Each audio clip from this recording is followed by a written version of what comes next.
Bonjour, bonjour à tous. Vous êtes toujours pour ces 24 heures de watch en direct du CES de Las Vegas. Bonjour aussi à vous qui nous suivez sur TV5 Monde, le Facebook de TV5 Monde et le Facebook de TV5 Monde Info. Nous sommes en direct de ce salon qui est le plus grand salon mondial des nouvelles technologies. 4500 entreprises présentent leurs innovations, des centaines d'entreprises francophones. On va en parler pendant toute cette émission. On va faire le tour du monde des entreprises francophones. Alors on va parler bien sûr des entreprises françaises, mais on va aller au Québec, on va aller en Suisse, on va aller en Belgique, on va aller au Sénégal et on va aller aussi au Maroc pendant cette heure consacrée donc aux innovations, autour du monde des innovations francophones que vous allez suivre en direct sur Watch, en direct sur TV5 Monde Info et TV5 Monde, avec d'abord un premier avec Alexandre Lenoir qui est avec moi. Bonjour Alexandre, ou rebonjour. Rebonjour et surtout bonjour Antoine. Et on va commencer Alexandre, on va parler au Québec avec nos deux premiers invités.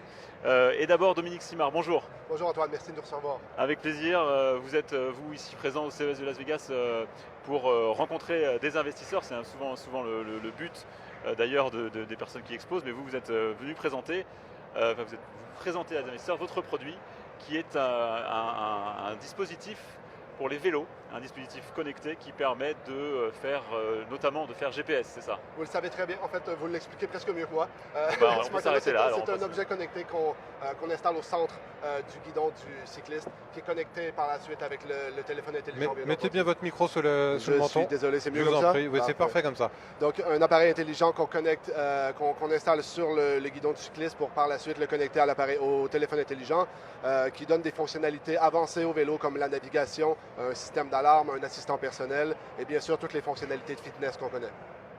Très bien. Alors vous êtes venu ici chercher des investisseurs. Quelle est la raison de votre présence ici au CES? En fait, CES, c'est quelque chose qu'une n'importe quelle compagnie en technologie ne doit pas manquer, que ce soit avec un kiosque ou sans kiosque, que ce soit juste pour rencontrer les gens, ça vaut la peine. Nous, ce qu'on fait ici, c'est qu'on présente des nouveaux produits. Smartello va lancer 2 nouveaux produits dans la prochaine année, un produit Consumer Electronic et un produit qui est spécifique au vélo électrique. On est là pour les présenter à différents investisseurs, différents potentiels partenaires pour s'assurer qu'au moment où ces produits-là se rendent sur le marché, eh bien, l'intérêt est déjà bien présent. Alors, vous en êtes tout dans le stade de développement. Votre premier produit est sorti il y a quelques années, en 2017. Exactement. Donc, le premier produit qu'on a mis en place, on l'a lancé sur Kickstarter en 2015. On a fait un retentissant succès. On a collecté 500 000 $. C'est transformé en 25 000 commandes au total depuis le début du Smartello 1, comme on l'appelle. Présentement, Smartello 2 est en développement pour être lancé dans le dernier trimestre de 2019. Et un autre produit pour le vélo électrique, quant à lui, sera lancé dans le premier trimestre de 2020, qu'on développe avec des manufacturiers de vélos présentement. Qu'est-ce que ça apporte en plus, alors, du coup, cette innovation pour les vélos électriques? Quelle est la différence avec le produit précédent? C'est-à-dire que le vélo électrique, c'est le marché du vélo qui est en plus forte croissance year over year dans les dernières années. On parle d'une croissance de 25% chaque année. On évalue que d'ici 2020-2022, il va y avoir 40 millions de vélos électriques qui vont se vendre à chaque année. Donc, c'est le moment de s'y intéresser dès maintenant. Nous, ce qu'on fait, c'est qu'on va vendre un produit qui va déjà être installé sur le vélo. Et lorsque les gens achètent ce vélo-là avec les différents manufacturiers de vélos électriques, eh bien, ils peuvent s'abonner à des features supplémentaires comme un système d'assurance, un système d'alarme pour le vélo, du tracking pour ce vélo-là en temps réel, savoir où se trouve le vélo. Donc, c'est vraiment, ça devient un modèle de hardware as a service, si on peut dire. C'est ça, vous allez apporter des services supplémentaires. Exactement. En plus du simple guidage et des fonctions. Voilà, le vélo, de c'est base. quelque chose qui est bien ancré dans la vie des gens lorsqu'on commence à l'utiliser à temps plein. Quand on investit 2 ou 3 000 $ pour un simple vélo, eh bien, c'est bien de pouvoir s'assurer qu'il est en sécurité à tout moment. La mobilité, plus globalement, ici au CES de Las Vegas, j'imagine que vous avez vu beaucoup de choses. C'est un sujet très important, les nouvelles mobilités, les mobilités électriques. La mobilité, c'est au cœur de CES, en même temps que je crois que vous allez parler d'intelligence artificielle tout à l'heure, mais la mobilité est vraiment au cœur de CES présentement. C'est captivant de voir à la vitesse à laquelle vont les innovations. C'est important d'être toujours à l'affût des nouvelles technologies et de ne pas manquer l'opportunité lorsqu'elle se présente finalement. Vous avez beaucoup de concurrence en gros, vous avez vu ça? Je dirais qu'il y a de la concurrence, mais il y a aussi des symbioses qui peuvent se faire. On peut travailler en collaboration avec plusieurs compagnies sur des produits qui vont dans la même direction présentement. Par exemple? Je vous dirais que l'idée d'avoir un système d'abonnement sur Smartello vélo électrique, ça permet ici de trouver quelqu'un qui va nous permettre de développer la meilleure solution de paiement pour ce système de paiement, pour ce système d'abonnement-là. Donc, c'est des choses qui vont en synergie ensemble. Très bien. Alors, on va voir votre confrère, j'allais dire, mais pas du tout, votre concitoyen québécois qui est à côté de moi. Yves Lostanien, bonjour. Bonjour. Alors vous êtes vraiment dans un tout autre domaine, hein. Vous êtes dans l'intelligence artificielle. Vous développez plutôt des produits pour les entreprises, pour aider les entreprises finalement à prendre en main, c'est ça l'intelligence artificielle, de manière plus simple. Voilà, de manière plus simple, pour être sûr de construire une bonne intelligence artificielle, respectant le droit du citoyen, respectant la donnée privée et être certain que l'intelligence artificielle soit construite d'une bonne façon. Donc Elementae est une société née à Montréal, au Québec, avec maintenant une implantation internationale.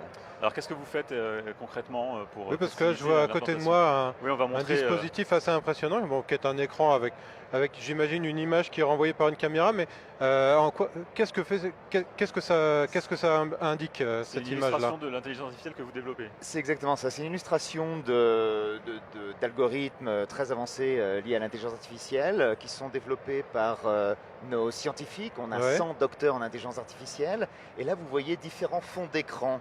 Donc vous avez un fond d'écran qui peut être un peu Las Vegas que l'on voit représenté sur je ne sais pas si on peut le montrer avec la caméra. Voilà, il y a un peu de reflet. Voilà. Et ensuite, donc il y a différents fonds d'écran et on a une caméra derrière qui prend une scène qui est juste derrière nous et qui va venir transférer le style du flux vidéo par rapport à ces fonds d'écran. Donc là, nous avons un fond d'écran qui peut être une rosace de cathédrale, on peut avoir des néons venant de Las Vegas, on peut avoir de l'art de rue, etc. Et la prouesse technologique, c'est de réussir à prendre un flux vidéo en continu et à venir utiliser l'intelligence artificielle pour transférer ces styles graphiques.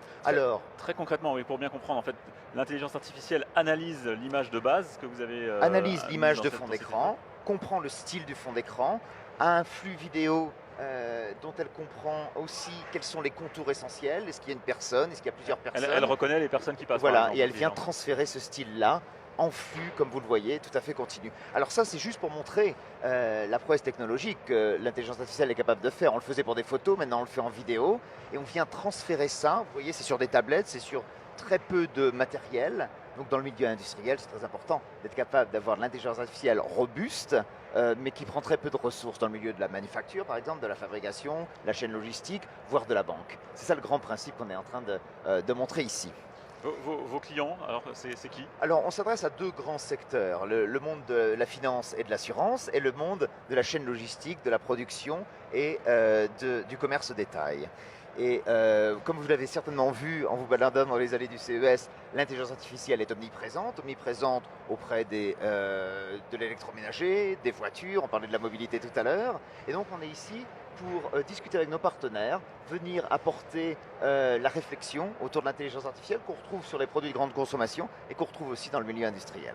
Dominique Simard, je vous posais la même question à tous les deux, mais Dominique Simard, est-ce que vous êtes aidé par le gouvernement québécois pour vous exporter à l'international, pour venir ici, pour que le monde technologique québécois rayonne à l'international, se fasse connaître? On peut confirmer quelque chose d'emblée, c'est c'est un très bon endroit pour lancer une start-up, le Québec et le Canada. Il y a plusieurs moyens qui sont mis en place. On est ici avec la délégation québécoise, la délégation canadienne. En anglais, on dirait qu'on est spoiled, on est gâté d'être supporté par nos deux paliers de gouvernement. Ça nous facilite la vie beaucoup. Même question, vous êtes aidé aussi? Oui, tout à fait. Le gouvernement canadien avait tout d'abord continué de financer la recherche en intelligence artificielle quand beaucoup d'autres pays avaient stoppé ou amoindri ces fonds. C'est pour ça qu'on voit les entreprises canadiennes très présentes au niveau mondial sur l'intelligence artificielle. On a des chercheurs de renom. L'un d'entre eux est Joshua Bengio, notre cofondateur. L'entreprise a été financée par des serial entrepreneurs et des académiques, ce qui nous permet vraiment d'apporter une discussion de la recherche fondamentale jusqu'au produit. Le gouvernement canadien a toujours supporté ces activités dans le monde de l'intelligence artificielle, créant des écosystèmes et soutenant des entreprises comme la vôtre et comme la nôtre. Aujourd'hui, vous êtes présent dans combien de pays? On est présent avec des bureaux dans 4 pays, à Singapour, en Corée du Sud, à Séoul, à Londres, en Grande-Bretagne et bientôt en Europe continentale. Combien de salariés Il y a 500 salariés, l'entreprise a un tout petit peu plus de 2 ans. Et donc, encore une fois, 100 docteurs en intelligence artificielle qui nous permettent d'entretenir la conversation ici au salon CES. Et Smartalo, pareil, vous êtes, le produit est en vente pas seulement au Canada, j'imagine. Non, absolument pas. Smartelo a été vendu dans 70 pays à travers le monde jusqu'à maintenant. On est très fiers, très excités de ça. 2 au Bangladesh, on fait toujours la blague, parce que puis on les connaît de nom. Donc, Oui, c'est ça, vous connaissez vos clients puis, personnellement. par contre, on a une vingtaine d'employés, on est basé à Montréal, puis on est chanceux, puis on est également fiers d'être de partager le même endroit que Element AI qui font vraiment rayonner le Québec partout. C'est extraordinaire. D'accord. Eh bien, merci à tous les deux d'être venus nous parler un peu à la fois de vos produits, de vos projets, et puis surtout de comment le Québec fait pour rayonner à l'international. Merci beaucoup à tous Merci les deux. beaucoup. Merci, On bonne fin de va salon. enchaîner, Alexandre, on va aller dans un tout autre On part au Sénégal, si j'ai bien compris. continent, Et- exactement. et au Maroc, continent peut-être. africain maintenant. On va commencer par le Sénégal avec le fondateur qui peut venir en plateau. Merci à tous les deux d'être venus nous parler du Québec. On va enchaîner avec donc Gain2 2000. Alors, vous Allez-y, laissez venez. démonter tranquillement Installez-vous. votre Oui, il y a du matériel. matériel à démonter. Voilà. Merci d'être venu avec ce matériel d'ailleurs un peu compliqué bien sûr à emmener en plateau. Prenez un micro. Vous êtes Ibrahima Noureddin Voilà. Diagne. Bonjour. Bien sous le Exactement. menton, le micro, pour qu'on vous Merci. entende. Et Voilà. vous êtes l'administrateur de Gain2 2000 qui est basé donc à Dakar, À Dakar, c'est bien au ça. Sénégal. Absolument. Vous êtes aussi, enfin voilà, Gain2 2000 c'est si je ne me trompe pas, ça regroupe plusieurs entreprises. Vous aidez des entreprises à se développer. Absolument. On a un métier principal qui est la dématérialisation et on a également mis en place un incubateur pour soutenir des jeunes qui ont des idées prometteuses et qui peuvent être sur le marché. Vous avez vous êtes venu ici au CES de Las Vegas présenter un produit qui s'appelle Orbus Paiement. Alors en quoi ça consiste exactement? Alors, Orbus Paiement, il y a 4 dimensions. La première dimension, c'est que c'est un concentrateur des moyens de paiement, donc les différents moyens de paiement qui existent au Sénégal. Donc, un hub qui permet à une entreprise de pouvoir contracter une seule fois et de pouvoir recevoir des paiements mobiles, des paiements par carte, etc. C'est un agrégateur. Un agrégateur, ça c'est sa première fonction. La deuxième fonction, c'est que c'est également un hub de facture. Ça veut dire que c'est une plateforme qui permet à un individu de voir toutes ses factures converger dans ce hub et de pouvoir les payer avec tous les moyens qu'il peut avoir à sa disposition. Quatrième. C'est une technologie qui est unique au Sénégal. Alors, je dirais même pas que c'est une technologie parce que c'est en fait un concept, j'allais dire plutôt, parce qu'il n'y a pas d'innovation, il n'y a pas un outil que nous avons inventé, mais nous avons mis en place, agencé des outils qui existent et c'est unique au Sénégal et unique d'ailleurs à ma connaissance sur le continent africain, en ce qu'il permet en même temps de pouvoir séquestrer des documents dans un coffre-fort numérique en même temps, une facture et au moment de votre déclaration d'impôt, vous pouvez faire appel à ces documents. Donc, en quelque sorte, on ramène la dématérialisation au niveau de l'individu qui peut gérer sa vie et voir tous les documents converger dans un hub. Alors, vous êtes venu au Sénégal, vous êtes venu avec deux entreprises. Il y a deux entreprises sénégalaises qui sont venues ici au CES de Las Vegas. C'est compliqué de venir pour une entreprise africaine ici, de s'imposer, de se faire remarquer?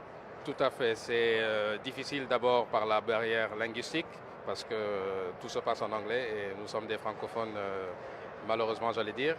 Deuxièmement, voilà, arriver aux États-Unis, c'est aussi des problèmes de visa pour des jeunes. L'année dernière, nous n'avons pas pu faire venir les jeunes qui avaient gagné le concours. Cette année également, le lauréat n'a pas pu obtenir son visa. Donc voilà les quelques difficultés auxquelles nous faisons face dans un salon. Ça c'est quand même dommage, hein, dans cet antre de la technologie mondiale qu'on rencontre des problèmes de visa. Enfin, moi je trouve ça absolument hallucinant. Hein. Mais comment vous l'expliquez, vous? Ben, vous savez, les chancelleries travaillent avec des procédures qui n'obéissent pas à la logique des affaires d'aujourd'hui. Donc, hélas, pour ces entreprises qui n'ont pas pu venir. Heureusement, leurs idées sont là, nous les portons pour eux et nous faisons la promotion de leurs produits et j'espère que l'année prochaine, s'ils s'y prennent à temps, cet obstacle-là sera franchi. Quel besoin vous couvrez avec votre solution concrètement? Alors déjà, vous voyez que dans nos sociétés africaines, il y a ce qu'on appelle la diaspora, donc les Sénégalais qui ne vivent pas au Sénégal et qui ont un rôle parce qu'ils payent des factures, ils payent des ordonnances.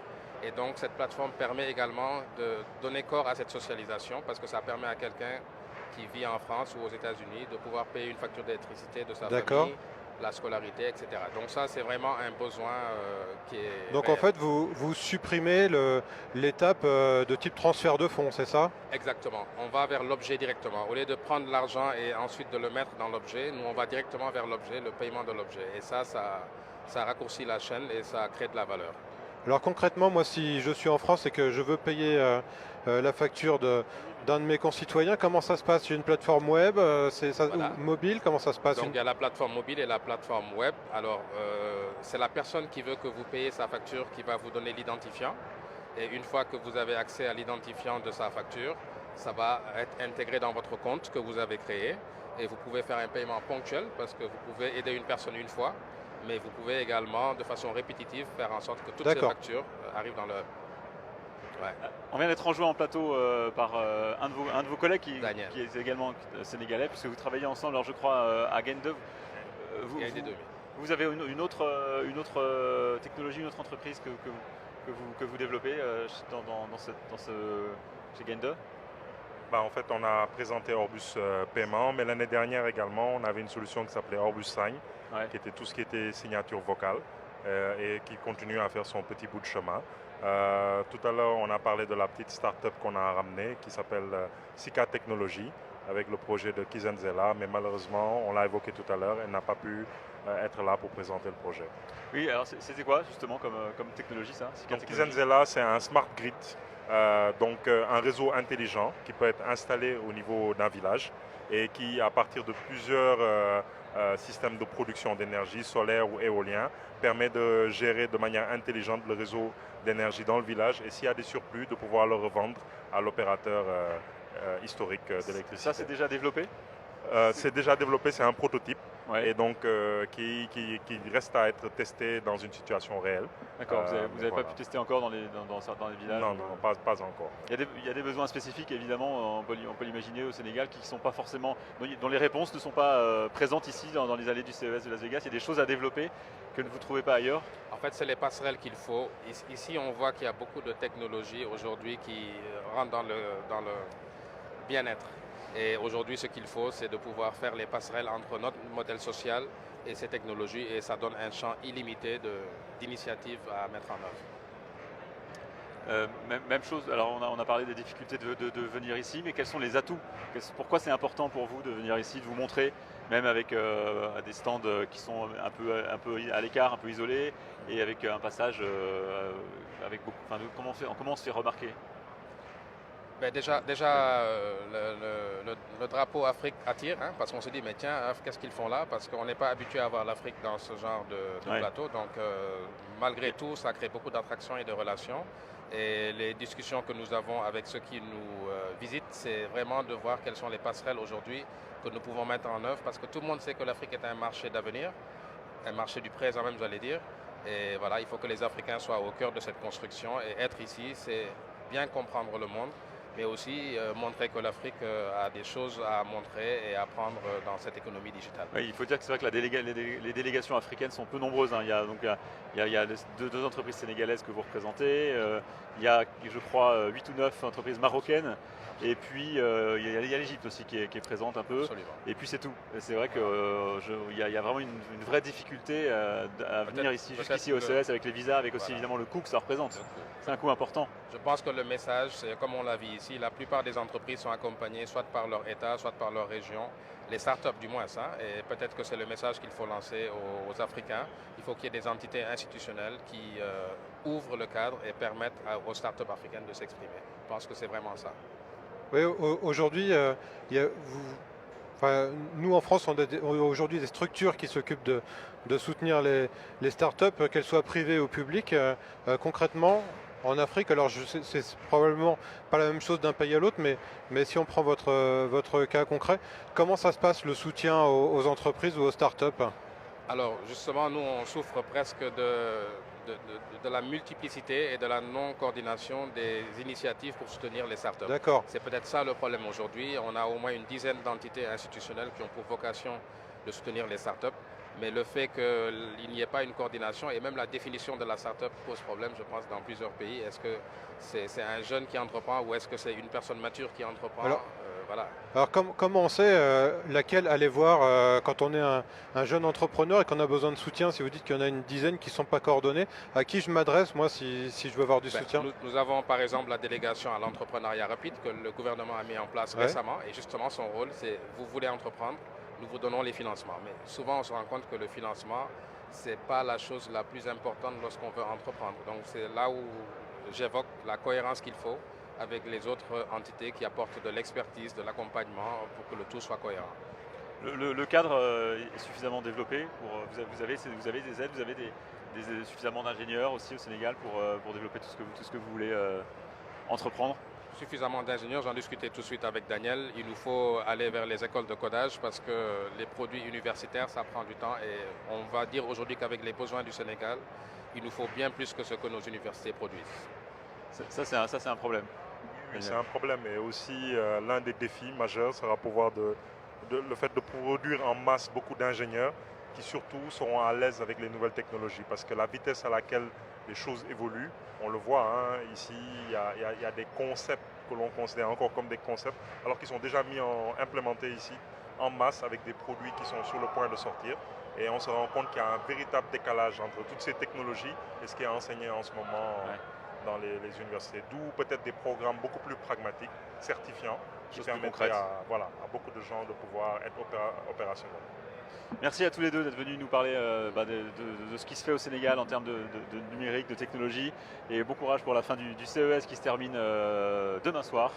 Bon courage et on vous souhaite évidemment beaucoup de succès et de rencontres fructueuses ici au CES de Las Vegas. On va marquer une petite pause avant de recevoir nos prochains invités.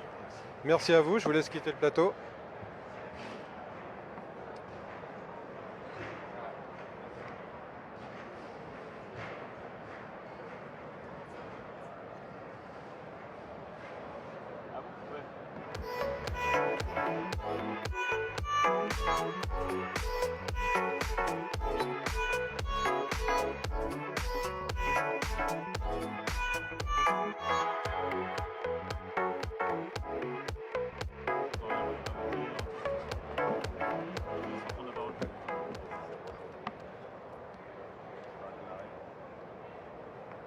Voilà Antoine, j'ai l'impression qu'on va jouer. Hein, oui, on va jouer maintenant. On est parti en France. On continue le tour du monde francophone. Je te laisse présenter les invités. Moi, je vais prendre la petite caméra pour montrer un peu les produits qui sont arrivés sur. On a donc deux entreprises françaises qui représentent la French Tech qui sont venues, qui nous ont rejoint en plateau maintenant.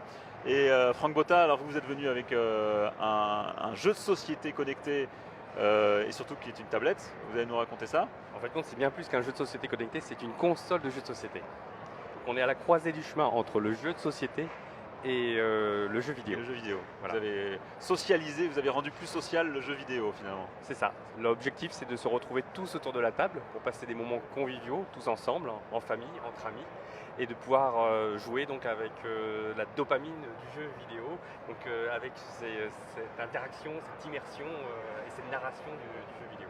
Et Raphaël Meyer, vous êtes le cofondateur de Lancet.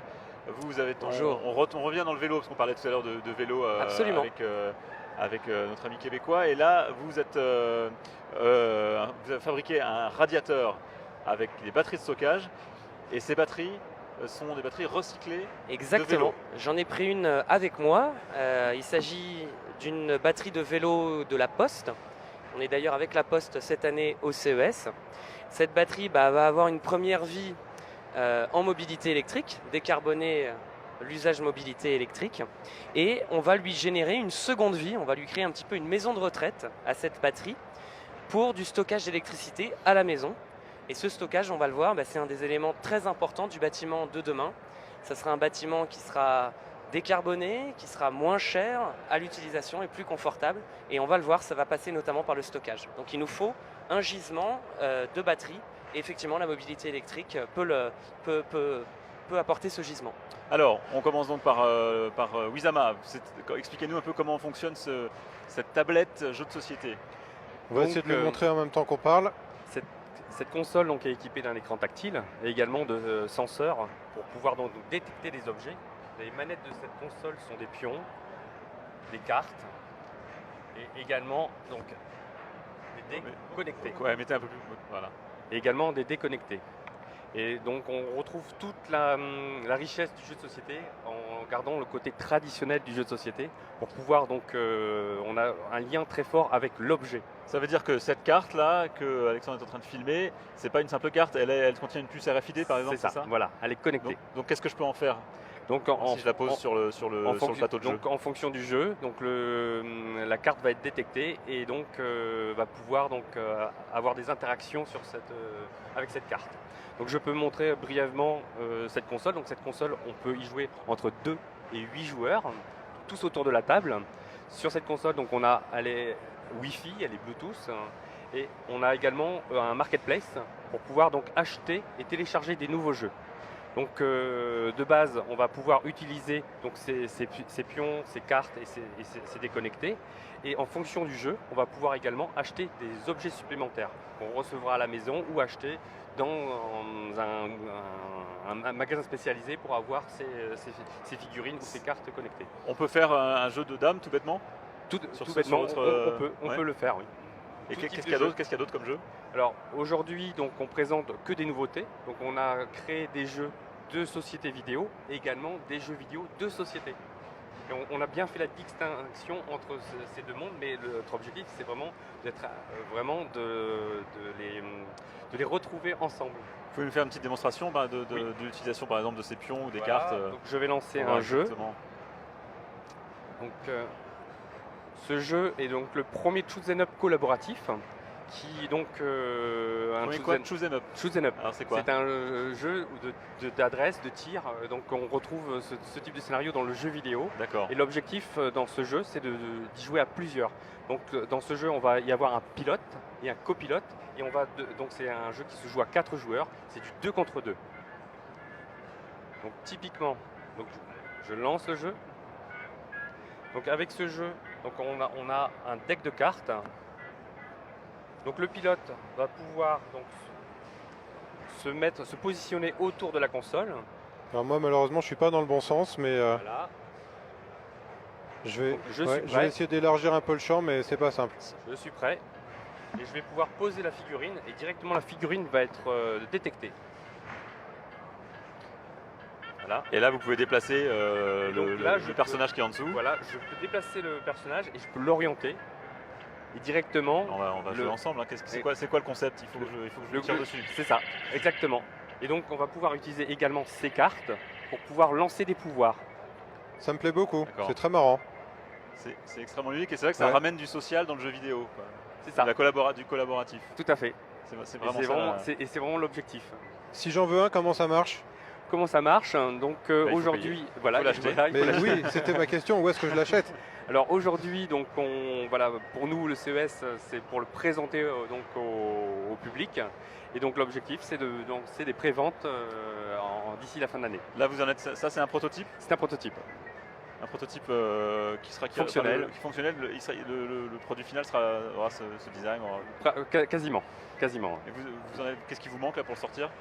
Donc aujourd'hui, l'objectif c'est d'avoir un catalogue suffisamment étoffé, donc avec de jeux, voilà, avec des éditeurs, des studios, et également notre objectif c'est de préparer notre levée de fonds. Dont vous avez besoin pour commercialiser et industrialiser le produit. Exactement. Donc vous n'avez pas de prix encore, pas d'idée de prix. Si, le prix est le prix moyen d'une console de salon à sa sortie, donc on est sur 400 €. D'accord. Avec des jeux, avec des pions, avec des cartes, tout ça connecté pour pouvoir avoir un kit de base. Ça s'appelle Wizama. Merci beaucoup. Et la console s'appelle Square One. Ah d'accord, c'est le nom de la console. Merci beaucoup. On va revenir avec vous, Raphaël Meyer, et parler de votre radiateur. Là, on va dans la Smart Home, la maison intelligente. Votre radiateur, il a donc la particularité de contenir des batteries. Quel est l'intérêt? C'est ça. Les batteries, elles permettent d'acheter moins cher l'électricité pour le chauffage, notamment sur le principe des heures pleines, heures creuses, qu'on connaît bien. La batterie va se recharger pendant les heures creuses et va restituer de l'énergie pendant les heures pleines. C'est vraiment des principes tout simples, tout mécaniques, pour faire baisser la facture. Et les batteries, on veut leur donner un rôle beaucoup plus important dans le futur. Et on veut permettre notamment que tout bâtiment puisse disposer d'une source renouvelable, par exemple des panneaux solaires qu'on va installer sur le toit. Les panneaux vont produire qu'en journée et vont produire plus que ce que le logement a besoin. La batterie des radiateurs va se charger sur cette électricité gratuite, complètement décarbonée, et cette énergie va être réinjectée, alors soit pour le chauffage, soit pour d'autres usages via un onduleur qui est dans l'appareil, et on va être dans ce qu'on appelle l'autoconsommation, Donc là, Pour nous, c'est vraiment le futur du bâtiment. c'est ça, la batterie ne sert pas uniquement à alimenter le radiateur lui-même, ça sert Exactement. à alimenter toute la maison. Exactement. C'est une des innovations qu'on annonce cette année au CES 2019 avec la récupération donc, de batteries. Voilà, de ça allait être vélos ma question. électriques. Vous étiez là l'année dernière et donc C'est ça. aujourd'hui vous apportez cette évolution. C'est ça. L'année dernière, on a présenté un produit qui utilise des batteries neuves. Donc, ce sont des batteries Ouais. qui ont effectivement un impact environnemental. On ne cherche pas à le cacher. C'est le gros enjeu de la mobilité électrique. C'est le gros enjeu du stockage. Et donc, sur 2018, on a travaillé à réduire à zéro cet impact en trouvant des gisements où on peut encore bénéficier de quelques années d'utilisation de cette précieuse batterie au lithium qui, in fine, ensuite sera bien entendu recyclée. Qu'est-ce qui fait que vous pouvez réutiliser des batteries qui, a priori, ne sont plus utilisables dans un vélo? Oui, alors c'est une très très bonne question. Ce qu'il faut comprendre, c'est que dans un vélo électrique, mais c'est le cas aussi dans un smartphone, on va beaucoup solliciter les batteries, on va leur demander beaucoup de puissance et sur des temps très courts. Et donc ça, évidemment, ça va fatiguer la batterie. Nous, dans notre appareil, on est sur des cycles beaucoup plus lents, de plusieurs heures, et pour la charge et pour la décharge de la batterie. Et ça, la batterie aime bien, et ça va d'une certaine façon préserver pour quelques années ce que la batterie peut encore stocker. Et on a donc, je pense, trouvé vraiment la bonne alliance entre une première vie où on va vraiment chercher la performance pour décarboner la mobilité et une seconde vie où on va plutôt chercher le long terme pour les enjeux du bâtiment.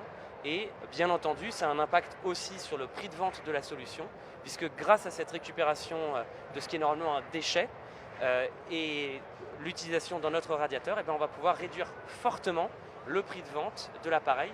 Et à titre d'exemple, on va passer entre 2018 et 2019 de 1100 € de prix catalogue à 750. Donc c'est aussi dans cette optique qu'on a vraiment cherché des solutions et gardé le produit le plus accessible possible.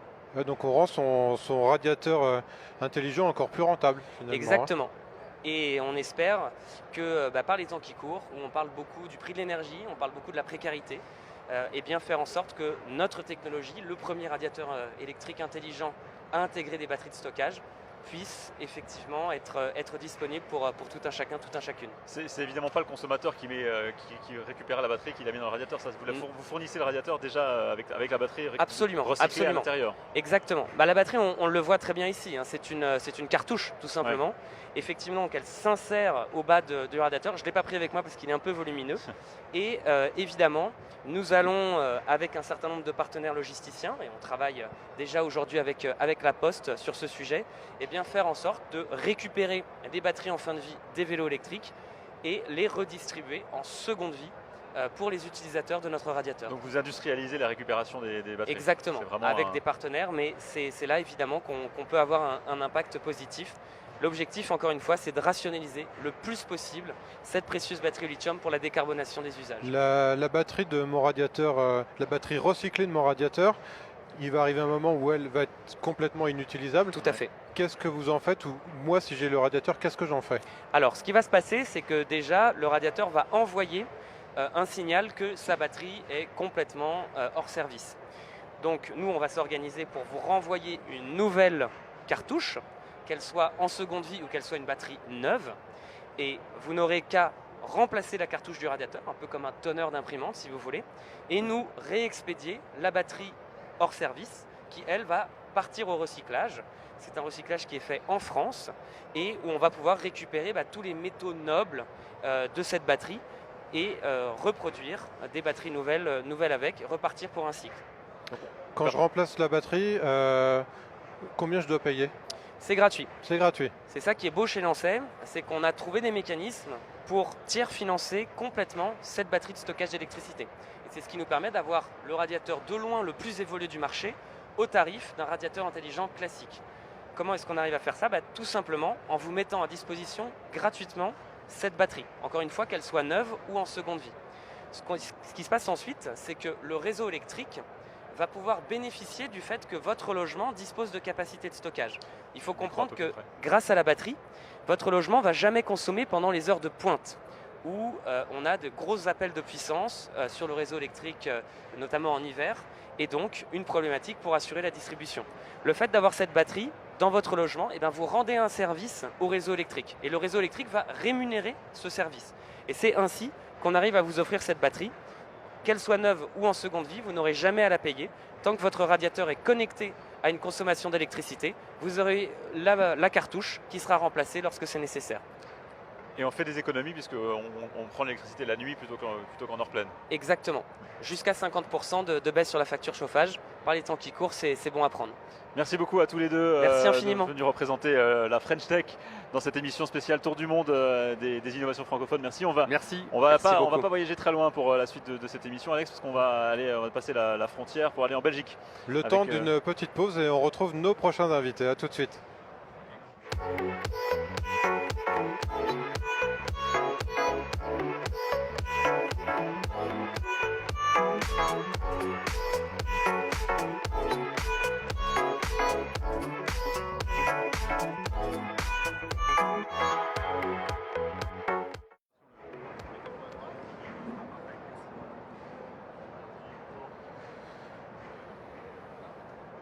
Bienvenue, installez-vous.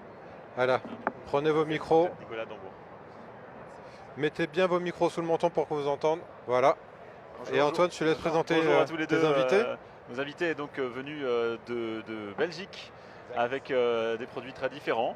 On va le voir avec d'abord Nicolas Dambourg, bonjour. Bonjour. Vous êtes le fondateur et le directeur général d'une entreprise qui s'appelle P-Hill.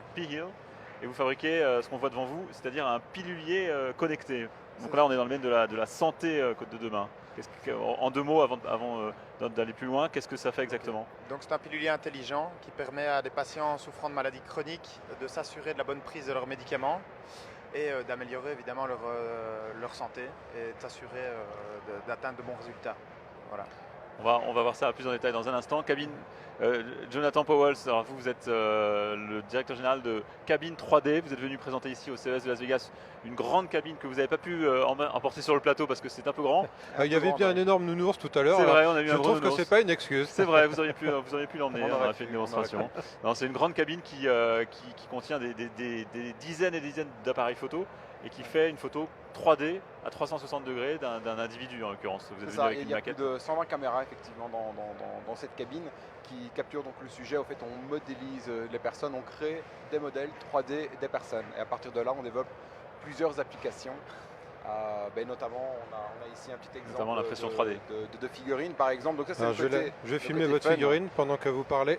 Ouais, c'est le côté fun de la chose, mais on est surtout ici à Las Vegas pour présenter notre nouvelle variante qui concerne l'habillement. Donc l'idée étant d'utiliser le fichier 3D de la personne pour comprendre sa morphologie et faire matcher la morphologie de la personne à la bonne taille de vêtements.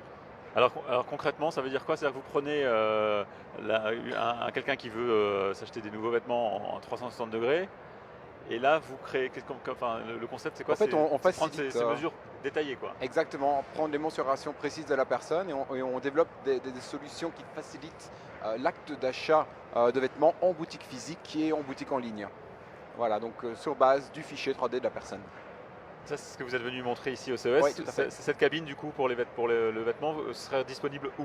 Dans une boutique directement? Alors, nous sommes en développement pour le moment. Hein, donc, oui, dans le concept, on la trouverait où cette cabine 3D pour vêtements? On la trouvera dans les magasins de prêt-à-porter principalement. Voilà, tout simplement. Et donc l'idée, c'est de permettre évidemment aux gens d'acheter plus facilement et de poursuivre surtout l'expérience en ligne ou le commerce en ligne. Là, il y a des solutions à trouver. Et donc voilà, nous essayons d'apporter une solution au marché. Donc vous en êtes au stade de développement, ça veut dire quoi? Ça veut dire que vous êtes venu ici chercher des investisseurs ou des personnes pour industrialiser le produit? Oui, des partenaires de développement et des clients surtout, avec nos 2 premières variantes concernant les figurines et l'événementiel. On cherche des clients B2B, ici en l'occurrence sur le marché américain. Et voilà, et on a la 3e variante qui elle est en développement. Donc on a vraiment 3 produits pour 3 segments finalement bien distincts. Le tout avec une technologie commune qui est le fichier 3D de la personne. Technologiquement, ça fonctionne comment? Alors racontez-nous un peu comment ça se passe quand on rentre dans la cabine et qu'est-ce qui se passe à ce moment-là? On rentre dans la cabine et en moins d'1 seconde, en fait, on est capturé sous tous les angles. On prend toutes les données nécessaires pour recréer le fichier 3D de la personne. C'est quoi la difficulté? C'est de réunir les 120 images qui sont prises par les caméras, c'est ça comment? Oui, alors oui, c'est ça, c'est tout un développement technique effectivement derrière tout ça c'est pour la synchronisation des caméras. Donc voilà, et c'est surtout de trouver effectivement les utilisations commerciales à cette technologie. Donc il ne suffit pas de développer un produit technologique, il faut trouver évidemment les applications commerciales. Ça peut servir dans le jeu vidéo aussi, j'imagine? Oui, tout à fait, dans le cinéma d'animation aussi, oui, tout à fait. Donc c'est encore un autre secteur d'application possible. Donc il y a beaucoup de choses à faire, oui. C'est quoi la qualité de l'image? C'est la définition de l'image que vous capturez? C'est très précis? C'est très précis puisqu'on est de l'ordre du millimètre. Hein. C'est ce qui d'ailleurs le fichier imprimé, on le voit ici. Oui, c'est vous. Hein. On reconnaît en principe. Hein. Donc c'est que ça fonctionne. Donc voilà. Donc on est effectivement sur un fichier très précis. Et voilà. Et donc ça c'est le produit fun que l'on présente et qui représente en soi un business aussi. Que l'on présente aussi ici à Las Vegas. Vous voulez dire quoi, le business de l'impression? Le business 3D des figurines, tout simplement. Ouais, donc là, on est sur le secteur du cadeau original. Hein. Si j'en veux une, combien ça me coûte et en combien de temps je peux l'avoir? Alors, ça varie. En tout cas, en Europe, on est entre 200 et 600 euros en fonction de c'est la un beau taille. cadeau. C'est un beau on cadeau. est dans le beau cadeau, effectivement. Mon premier client, c'était un papa qui a fait sa figurine, ses enfants, il l'a offert à la grand-mère. Donc on est dans ce secteur du cadeau original. On est dans le secteur de l'événementiel où on place sa cabine comme une animation événementielle. Donc ça, c'est un autre marché. Et l'habillement est encore un autre marché. Mais voilà, techniquement, il y a un tronc commun. Et en combien de temps je peux sortir une figurine?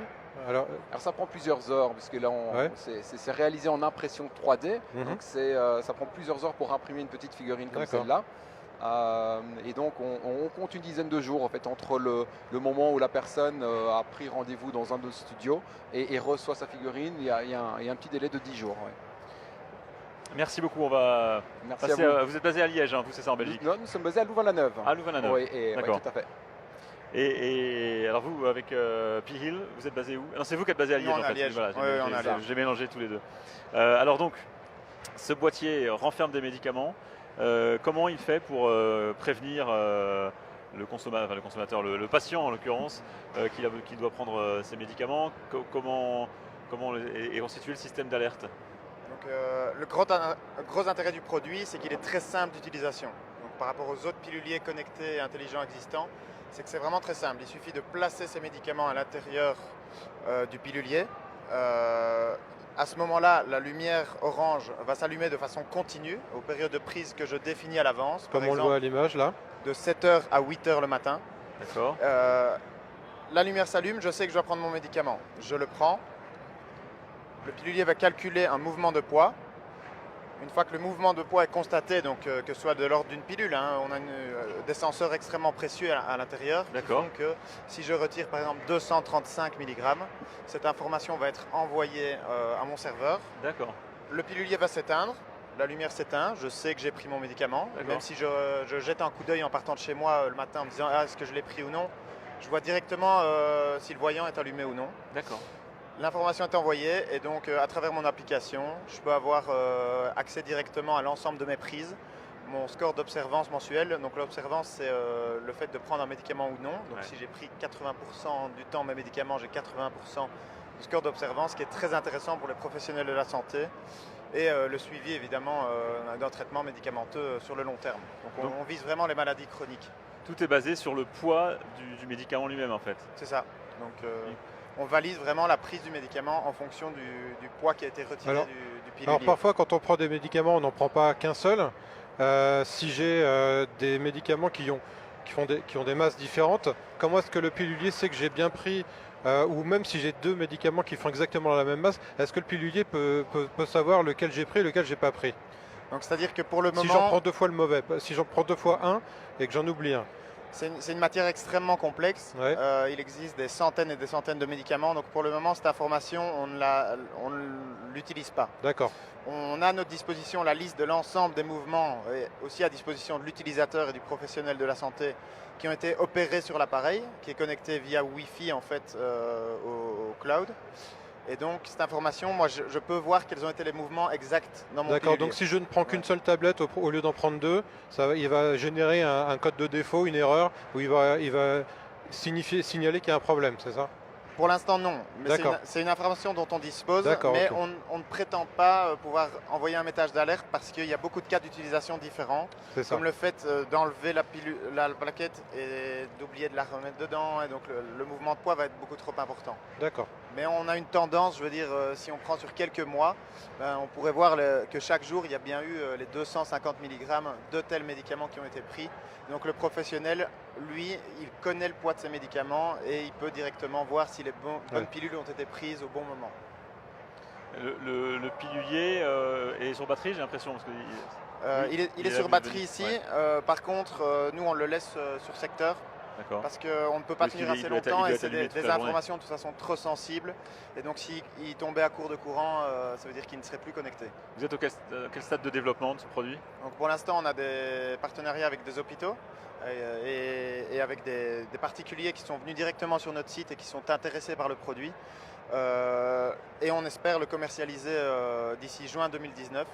En Belgique, en France, et puis évidemment on est au CES aussi pour développer des partenariats avec l'international. Et alors justement, les rencontres sont fructueuses ici au CES, ça fonctionne? Oui, tout à fait. Donc c'est un produit qui, par sa simplicité, en fait, intéresse énormément d'acteurs de la santé, que ce soit des groupes pharmaceutiques, des hôpitaux, des infirmiers, voilà, tout professionnel de la santé en fait. Comment vous êtes venu ici au CES de Las Vegas? Vous avez été soutenu par le gouvernement wallon? Oui, c'est ça, par l'agence Wallonne à l'exportation qui nous a soutenus, en fait, qui a sponsorisé l'entièreté de notre participation au salon. Ce qui fait qu'on est venu avec 8 startups et 8 autres entreprises wallonnes ici au CES. C'est la deuxième année, je pense, que la WEX, l'agence Wallonne à l'exportation, nous invite. Enfin, les entreprises wallonnes. Même chose pour vous, avec Camille 3D, vous avez été aidé par le gouvernement? Oui, tout à fait. Donc la région wallonne, effectivement, nous aide effectivement à venir jusqu'ici. Donc moi, c'est la première fois pour moi. Et donc oui, c'est évidemment une super opportunité. C'est indispensable d'être soutenu par le gouvernement parce que financièrement, vous n'auriez pas pu venir par vous-même? Nous sommes en mode start-up, nous démarrons, donc évidemment, toute aide est la bienvenue. Et ça fait qu'accélérer les choses, évidemment. Donc c'est évidemment le bienvenu. Non, pour nous non plus, je pense que si on n'avait pas eu ces aides, je ne suis pas certain qu'on... Ça représente un coût trop important de venir ici au CES par soi-même pour on une venait start-up. à 2 personnes et puis même au niveau des coûts des hôtels, c'est tellement un énorme salon que ça aurait été compliqué. Vous êtes combien chez Pihil? Donc là on est 3 à temps plein, mais on fait partie de l'incubateur de Factory, qui est un incubateur basé à Liège, qui a déjà investi dans plusieurs startups. Et donc c'est un incubateur et accélérateur. Et donc certaines idées peuvent sortir également de l'équipe de l'incubateur dont on fait partie. Voilà. Merci beaucoup à tous les deux d'avoir fait ce tour de Wallonie, à Louvain-la-Neuve et à Liège pour ce tour du monde des innovations francophones. Alex, on va terminer. On marque une pause avant de recevoir nos prochains invités? Exactement, et on ira en Suisse juste après. Allez, à tout de suite. Merci à vous. Merci à vous.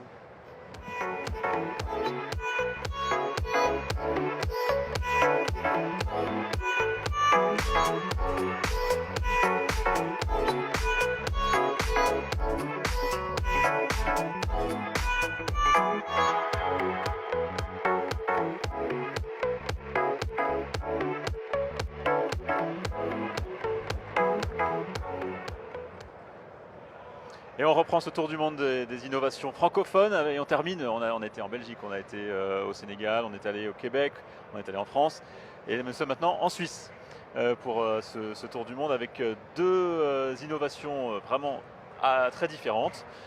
On va commencer avec WinShape. Guillaume Catry, vous avez créé à Genève un immense simulateur de vent, c'est ça? Oui, tout à fait. Donc il y a 3 ans de ça, on a réfléchi à créer un nouveau drone, un nouveau type de drone. Puis c'est dans le processus de création très vite qu'on s'est rendu compte qu'il manquait quelques outils pour créer les drones et c'est très rapidement qu'on s'est dit il faut qu'on réussisse en laboratoire à recréer. Tenez bien le micro sous le menton, voilà. À recréer les conditions de météorologiques, disons, ou à recréer l'environnement de vol du drone à l'intérieur du laboratoire pour développer les drones. Alors on verra dans un instant l'intérêt et le fonctionnement de ce hangar simulateur de vent. Et alors à mes côtés c'est Karim Choueri, bonjour. Bonjour. Vous avez développé, vous êtes venu avec des accessoires puisque Oui. vous avez développé un décapsuleur, un ouvre-bouteille connecté. Exactement. Donc c'est une première dans le monde. On est les premiers en Suisse de créer un décapsulateur intelligent connecté.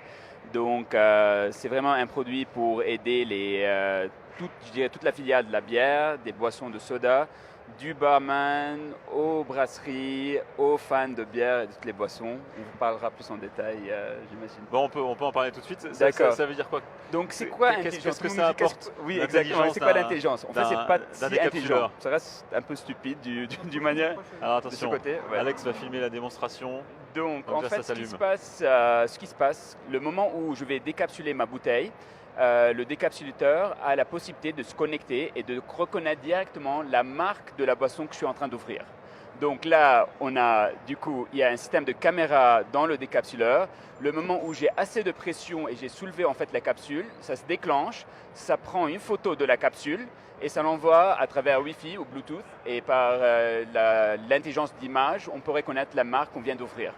Donc, si vous êtes un barman ou un fan de bière, le moment où vous êtes en train d'ouvrir la bouteille, on peut directement savoir où, le moment et la marque de la boisson que vous avez déjà ouverte dans le moment précis. A priori, on la connaît sans avoir besoin d'un décapsuleur. Oui, exactement. Mais l'idée, c'est plutôt dans le domaine de la restauration, dans des bars où on est en train de parler pour un barman, il ouvre 600, 700 bouteilles par soirée.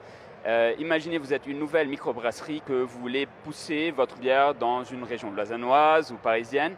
C'est très difficile de vraiment passer votre marque devant toutes les grandes marques. Là, du coup, le moment où le barman ouvre votre bière artisanale, il peut recevoir directement un message customisé de votre part en lui disant plus d'informations sur cette bière ou en recevant des cadeaux ou des incentives pour pousser votre marque ou pour informer les gens de votre nouvelle marque que vous venez de lancer.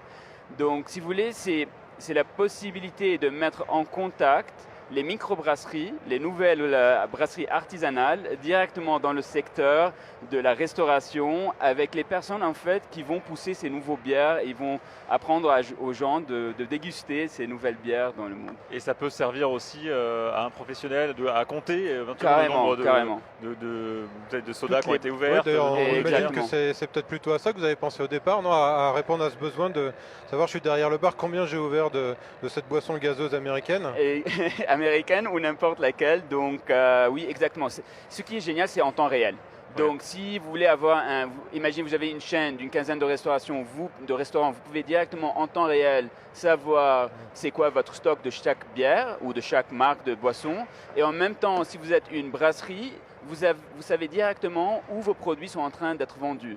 Donc du coup, vous voulez pousser votre marque, vous êtes en flux tendu de stock de bière, vous pouvez directement savoir où c'est mieux de passer votre prochaine commande de bière. C'est un marché énorme, gigantesque. C'est un très grand marché. Là, on a...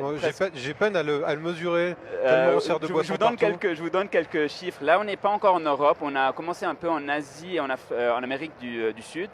On a presque 10 000 serveurs sur notre plateforme. Pour vous donner une idée, on peut capturer presque 1 million de bouteilles, jusqu'à 1 million de bouteilles par mois.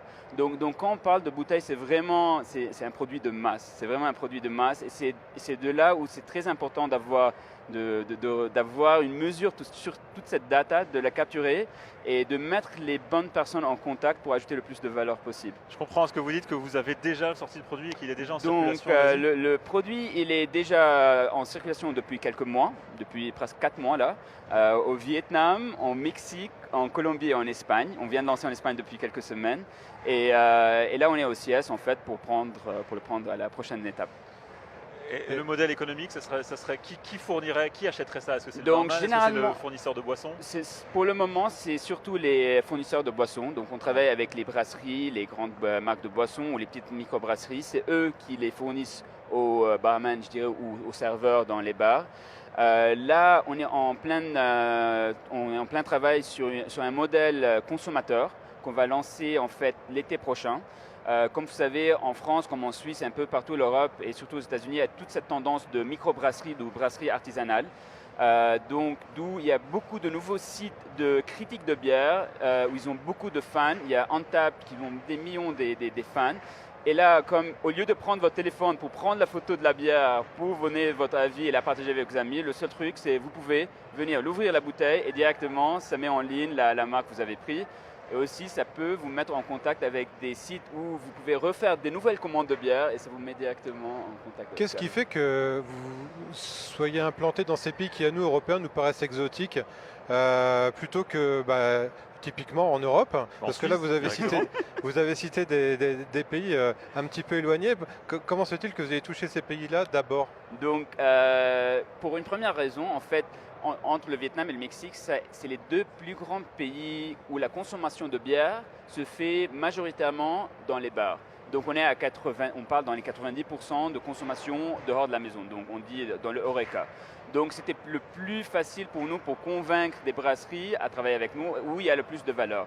Là, quand on a commencé à avoir plus de traction, d'avoir de valeur de ce qu'on fait, je dirais on va commencer à rentrer plutôt dans des marchés plus sophistiqués comme l'Europe, où pour nous c'est pas juste une prime qu'on va donner au bartender, mais une expérience beaucoup plus complexe, où la critique de la bière devient plus avancée, où il faut ajouter plus de services et de cela. Donc, étant une start-up, on commence avec le plus simple, et puis on grandit de ça. Merci Karim Choueiri, donc fondateur et inventeur de ce décapsuleur intelligent et connecté. Alors on revient à vous, Guillaume Cattré.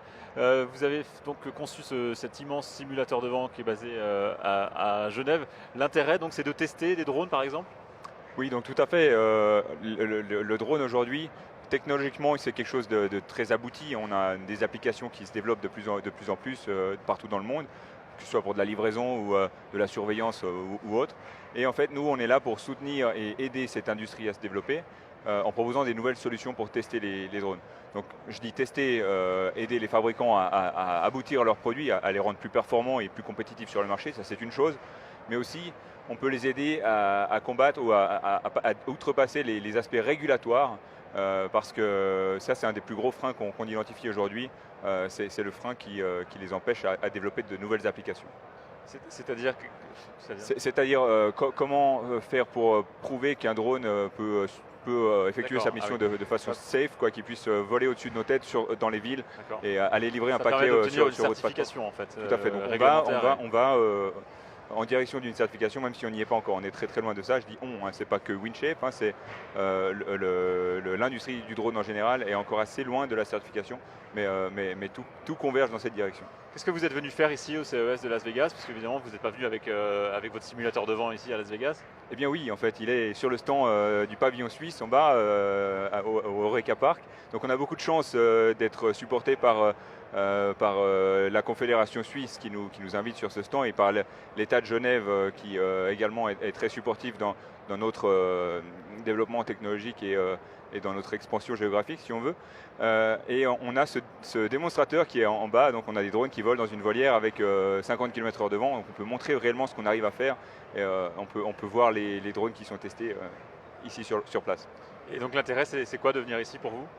Donc ici, c'est d'une part de montrer aux industriels dans le domaine du drone que notre technologie existe, ça c'est un premier point crucial, développer potentiellement des partenariats puisque le but c'est d'étendre sur le long terme nos technologies à des centres de services qu'on aurait partout dans le monde où les endroits, où l'industrie du drone est en expansion. Et une autre grosse chose qu'on est venu chercher ici, c'est des investisseurs. Donc en Suisse, en Europe, c'est plus compliqué qu'ici. Ici, on est dans les casinos, etc. Au milieu des casinos, c'est absolument incroyable. Donc la journée, on passe du temps sur le stand et le soir ou à l'après-midi, on monte dans les suites avec les investisseurs et c'est quelque chose qu'on ne retrouve pas en Europe, nulle part. Donc l'idée, c'est de développer plusieurs simulateurs comme ça à travers le monde, en fait.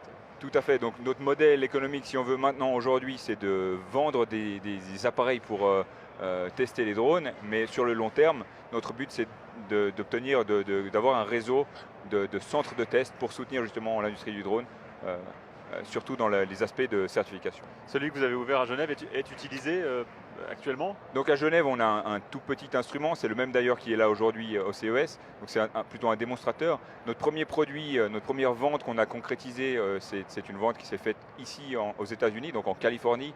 On a vendu une grosse machine au Caltech, donc c'est le California Institute of Technology, Et puis on a une très grosse machine qui est opérée maintenant par ce centre de recherche et ça nous donne beaucoup de visibilité également.